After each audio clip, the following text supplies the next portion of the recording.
Was anyone else waiting for the video to say that hell was actually getting a subscription to the Jelly of the Month Club? Because it is the gift that keeps on giving, right? So heaven, hell, and everything in between. What in the world is that? I'm guessing that you have questions. Are we talking about what heaven is going to be like and when the end of the world is coming and if our pets are going to be there with us? Are we finally going to get serious about hell and what that's going to be like and then terrify everyone in the room? No. Sorry, I'm not sorry, okay? My goal today is not to say who's going where, when, and why. Biblical scholars that are much smarter than me have been debating that for thousands of years, and that is not what I'm going to do because they still haven't come to a conclusion. So I'm going to stay in my lane over here.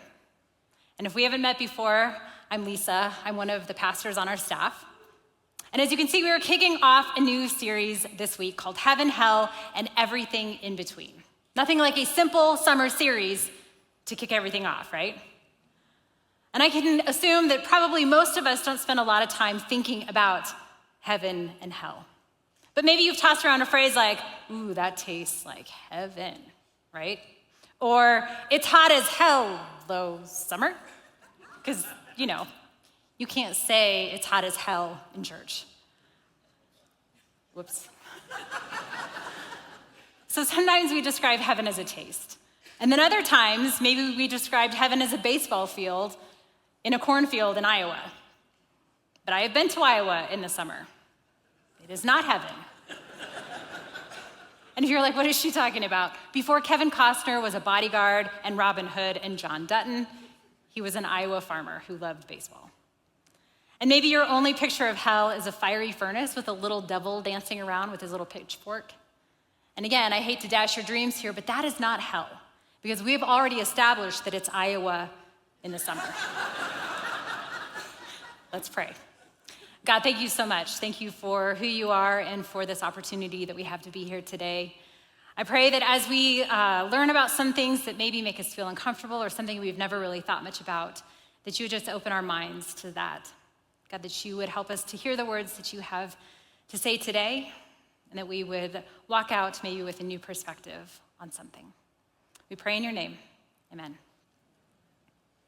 So the reality is, there is a heaven and a hell, and I am not here to argue the details about that.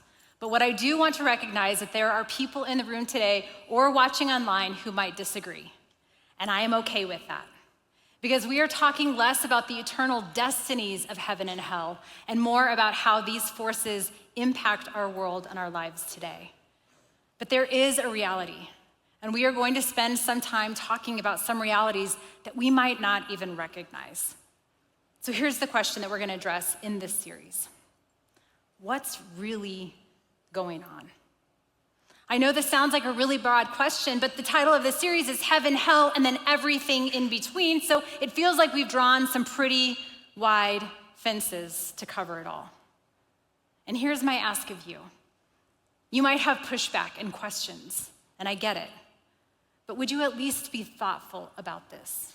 Release some of those assumptions and your preconceived ideas and thoughtfully consider what we talk about throughout this series. Let it challenge you to think outside of what you thought you knew. And this goes for everyone. This goes for people who have been following Jesus their whole lives and people who aren't even sure who Jesus is. Because what we're going to talk about is the fact that true reality can be incredibly difficult. And I want to do my best and try to offer what I believe is a biblical framework for what's really going on when things go wrong. Have pushback, have questions, that's fine.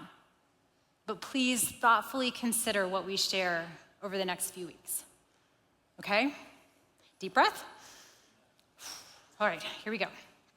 Okay, so to understand what is happening when things go wrong, we have to go all the way back to when things first went wrong. And if you're like, oh, I know the answer to this one, this is Genesis in the garden, you're already wrong.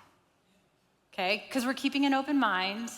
You're going to make it through this. But we have to go before the book that starts with in the beginning. We're going to go past in the beginning. And before we get too far, I do want to acknowledge that this is weird stuff. A lot of what we talk about today is going to feel strange. And some of you are like, no, this is awesome. But then others are wondering if any of this is even true. So let me just say, there are strong, faithful followers of Jesus who believe very differently about this stuff.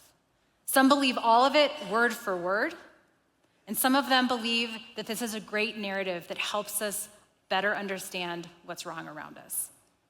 And that's okay. Please don't get stuck here. Because what we're going to do is we're going to look at how heaven and hell impact the way that we experience the world today. See, we have to go back before the beginning, because that's when things first went wrong. And to find out what happened before in the beginning, we have to go to the end. Confused? Me too. So let me try to explain. From before in the beginning, Satan and God have been at war. Satan was one of God's angels who had been tasked with guarding and defending the order of heaven. But he did not like that order of things. He didn't like to be governed. He wanted to be out from under God's control. And so he launched a rebellion. And this war was a struggle for ultimate authority. And clearly, Satan wanted to be the authority of his own life, of his own realm.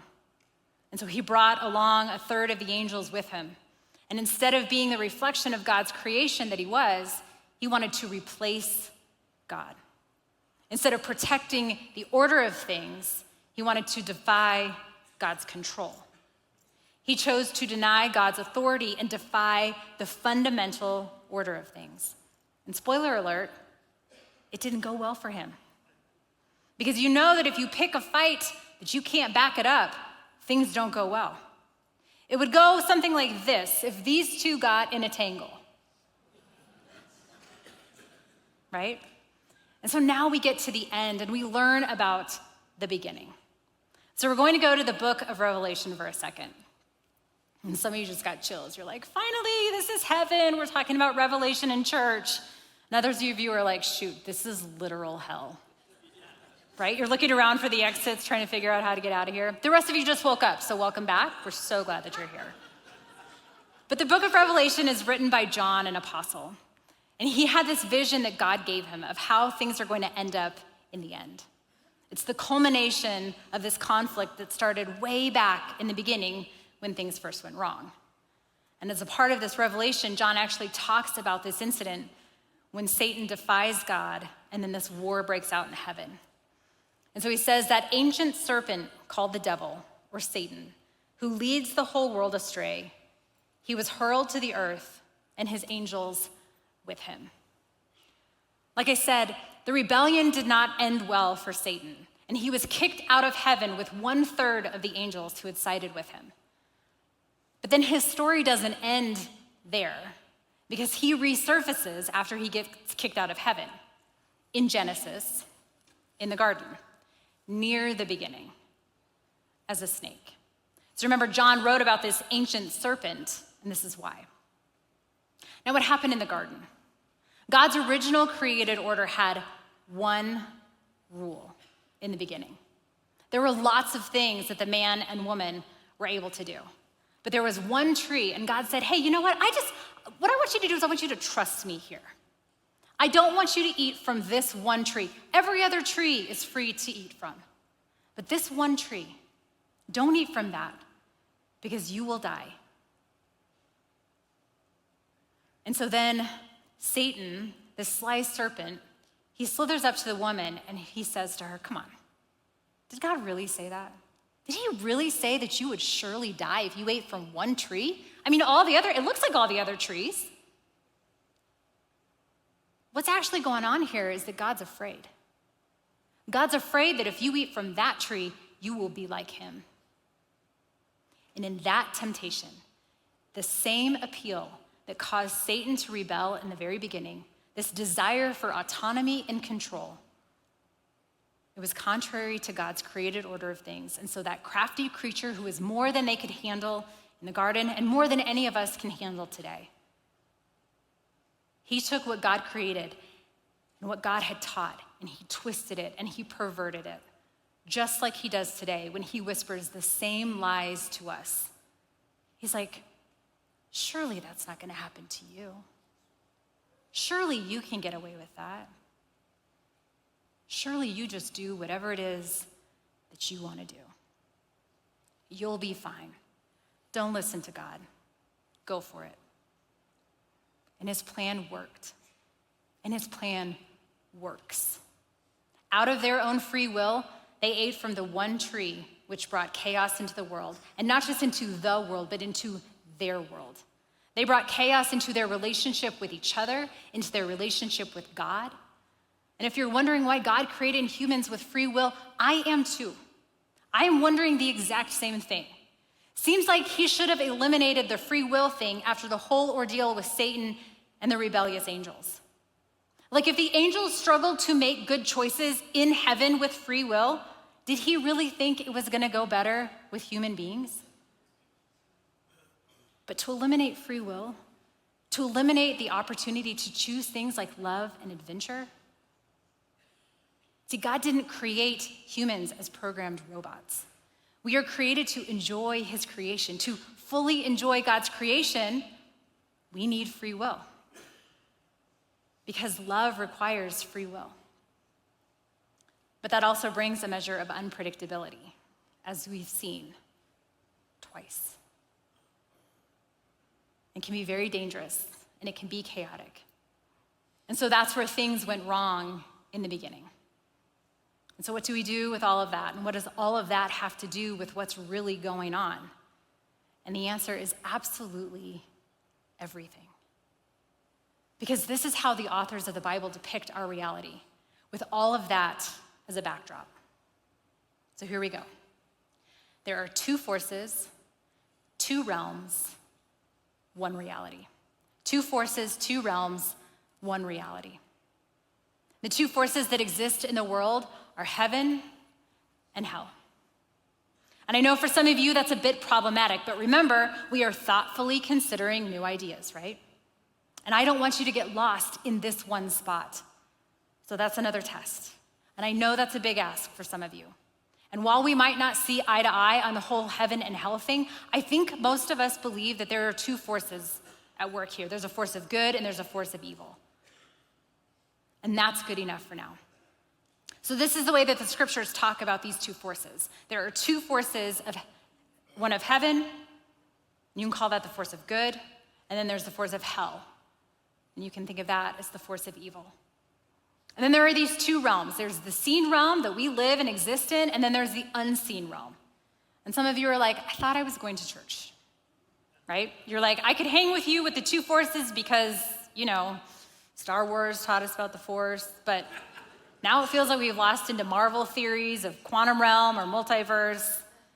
And I know this can feel very primitive. It maybe even feels mystical. Or maybe it feels like ancient Eastern mythology.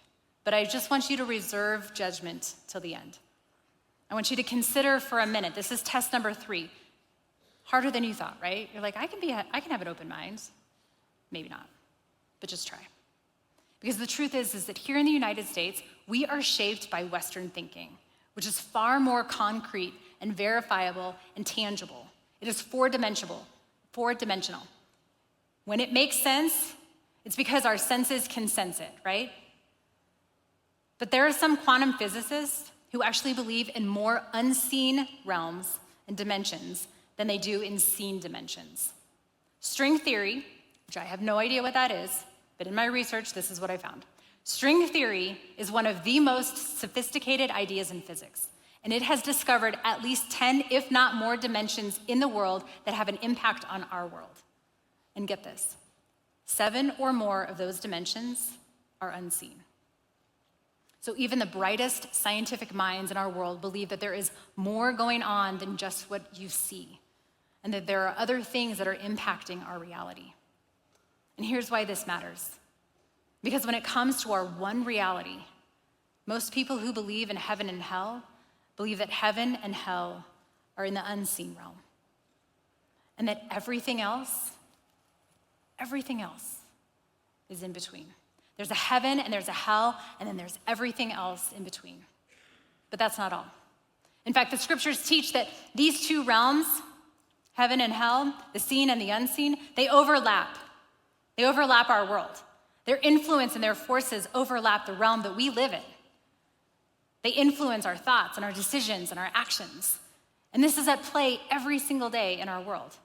And so these two forces, heaven and hell, the two realms, the seen and the unseen, they're existing all at the same time. And they're having an impact and an influence in our reality. They are diametrically opposed to each other. And they continue from the beginning all the way to where John talks about it at the end. And they're warring against one another for control. And in our reality, we see these forces of good and the forces that seem to represent evil in our world warring and battling and undercutting each other over and over and over again. And the Apostle Paul, who is one of the authors of the New Testament, he describes how this functions in your life on a personal level. His descriptions of this battle and this conflict is how it's happening in our reality. And so he says, the sinful nature. Okay, what is that? This is the nature that came from defying God in the beginning, choosing not to follow the fundamental order of things. And then sin here just means to miss the mark. When things went off the rails, it created this possibility of a different type of nature that was against the order of God. So the sinful nature wants to do evil, which is just the opposite of what the Spirit wants. See, the Spirit of God wants to lead and guide our lives. He wants to illuminate our minds to the truth that he would comfort and guide us in the way that we should go. So the sinful nature, it wants to do evil, which is just the opposite of what the Spirit wants. And the Spirit gives us desires that are the opposite of what the sinful nature desires. And then this is everything. What I say next, this is everything. These two forces are constantly fighting each other so that you are not free to carry out your good intentions. These two forces, heaven and hell, good and evil, they are constantly fighting in our world. And the truth is that one or the other wins out and governs and controls your life and my life. We're not free to govern our own life. We think we are, but Paul just said these two forces are constantly fighting each other, and they are stronger than your good intentions, no matter how good they are. Think of those old cartoons, right? Where you've got the angel on one shoulder, you got the devil on the other, and you got the angel that's like, say nice things, be kind.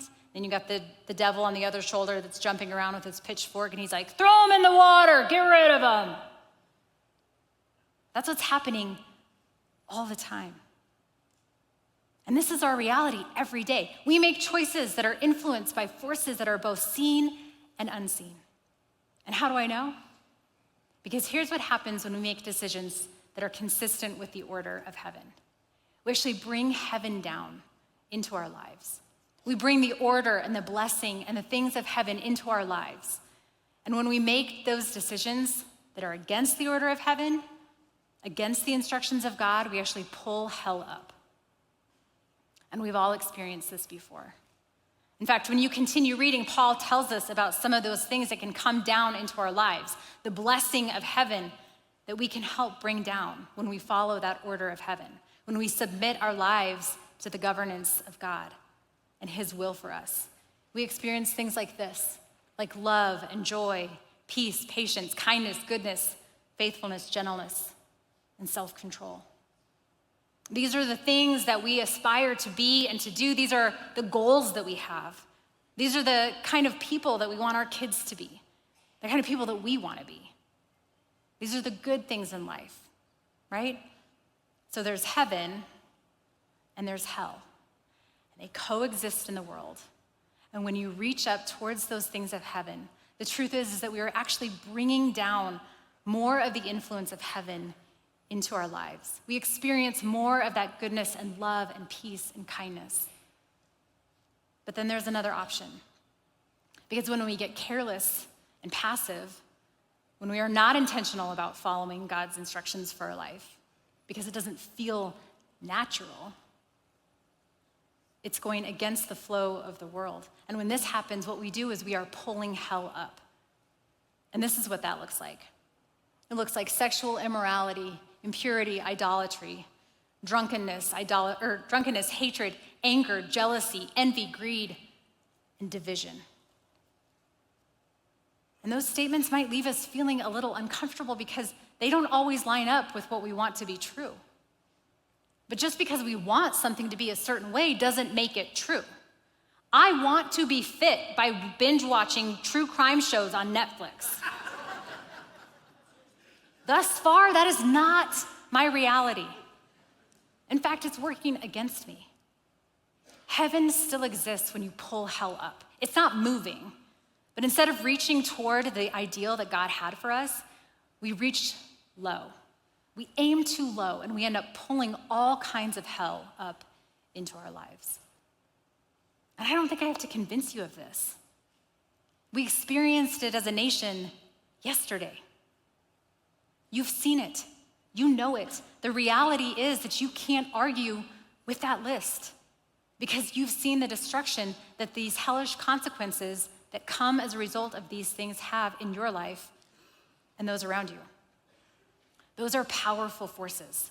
You can't see them, but you know they exist because you've been overtaken by them. And Jesus warned his followers about this. He said, listen, I know that you know this world doesn't make sense. It's not supposed to be this way. There is someone behind all of this. You have an enemy. Okay? He says, you have an enemy that exists in this world, and all he wants to do is to steal and kill and destroy. He hates you. And he lies to you. But Jesus came as a teacher. He came to guide us in this better way, toward a better life. He said, if you choose to follow me, if you choose to follow my way, I will lead you to a fullness of life, a life to the full. A life that is beyond what you could ever ask or imagine. It is immeasurably more. So then the question is, will you align your life to that created and intended and fundamental order of things by following the instructions of the one who created them? Will you surrender out of your free will that he gave you to allow him to govern your life? Will you commit to shouting, "Get behind me, Satan," when those Oreos call to you from the pantry? And if not, are you prepared for the hell that it's going to pull up in your life? Because make no mistake, there are two forces that govern this world. One brings hell into our lives, and the other brings heaven and goodness. Okay, so as I was doing some research, because that's what I do, I found this, and it was just too good not to tell you about, okay? So the word that Jesus used over and over and over again when he was teaching about hell was the word Gehenna. Okay, he was using it metaphorically, but Gehenna was an actual place. It was right outside the wall of Jerusalem. And do you know what was in Gehenna? A burning trash heap. Can't make it up. Isn't it ironic that Jesus would compare the hellish things that we pull up into our lives to an actual dumpster fire, which is now how we describe the disasters in our lives? Did you know that dumpster fire is biblical? Jesus told us all those years ago, hey, look, if you decide to go your own way and just control everything, that's great. Just don't be deceived, because you're not actually in control of your life. And here is where it will end up. The reality is, this is what's really going on in the world, and it is what's going on in your world. It is a dumpster fire. There's two forces that are battling for control over our lives. And the thing is that we're really good at denying reality. We try to escape reality. We try to live in this unreality because real reality is too difficult because of all of those forces that are at war with each other. And so we've created things like augmented reality and virtual reality to try to escape reality. But there's only one true reality. And look, you don't have to buy any of this. This is one message on one day. And I know that some of you are going to go home and you are going to fact check all of it. And I hope you do. You should. You should think about this because this is serious. This is what's going on in our world right now. I believe this with my whole heart. Something is governing your life, and it's not you. You're not that powerful. You're not that strong. I don't care how good your intentions are. It's either the forces of heaven or the forces of hell, the forces of good or the forces of evil. Remember what Paul said. These two forces are constantly fighting each other, so you are not free to carry out your good intentions. So as we close, I want you to think about this for a minute. How are you deliberately bringing heaven down into your life? You were here today, either online or in person. That's a good start. But how else are you doing that? What are you feeding your mind with the other 6 days of the week? Who are you surrounding yourself with? This is a battle. This is a battle that happens every single day. And the truth is that we have to be intentional. We will not accidentally bring heaven down. We have to be deliberate to allow God to govern and guard and guide our lives. Jesus promises to do it by the power of his Spirit if we'll let him. But we have to make that choice. And then conversely, some of us are carelessly pulling hell up into our lives. We jump from one thing to the next, and we've tried it every wrong way. Maybe try it the right way. Maybe you've tried everything else, so why not try this?